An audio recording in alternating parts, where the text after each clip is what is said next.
Hi ஹாலுங்க, welcome to பிடி designers. நேற்று வச்சுருந்த டார்கெட் கம்ப்ளீட் பண்ணியாச்சு. ஒரு saree வந்து வாங்கிட்டு போயிட்டாங்க கஸ்டமர், போட் நெக்கு. அப்புறம் பார்த்தீங்கன்னா high open, elbow sleeve, high puff. இது ஒரு ப்ளவுஸு.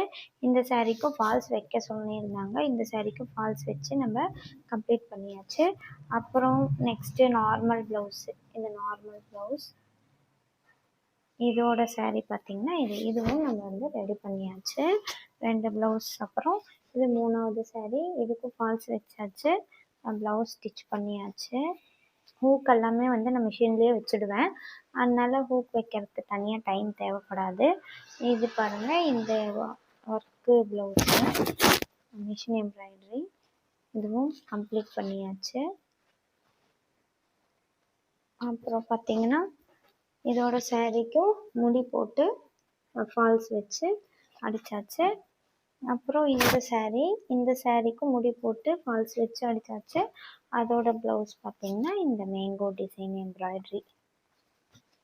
பாருங்கள், எல்லாமே நேற்று கம்ப்ளீட் பண்ணியாச்சு. பட் அதான் 8 o'clock கம்ப்ளீட் பண்ண முடியல. ஏன்னா 8 o'clockங்கிறது ரொம்ப சீக்கிரமான டைமு. 1 o'clock மேலே தான் தைக்க உட்காந்து 8 o'clock எப்படி முடிக்க முடியும்? அதனால 8 o'clock கம்ப்ளீட் பண்ண முடியல. ஏன்னா கட்டிங்கும் போட்டு ஸ்டிச் பண்ணணும், இடையில பாப்பாவை கூட்டிகிட்டு வர போகணும், சாப்பிட்ணும், வீட்டு வேலையெல்லாம் இருக்கும், கஸ்டமர் வந்து அட்டன் பண்ணணும்.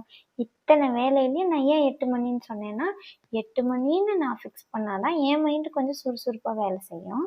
அதனால் நான் 8 மணின்னு டைம் ஃபிக்ஸ் பண்ணேன். பட் ஆனால் நான் ஆக்சுவலாக முடித்த டைமு 11 o'clock தான் முடித்தேன். பார்க்கலாம், நெக்ஸ்ட் வீடியோ அப்லோட் பண்ணுறேன். பாய்.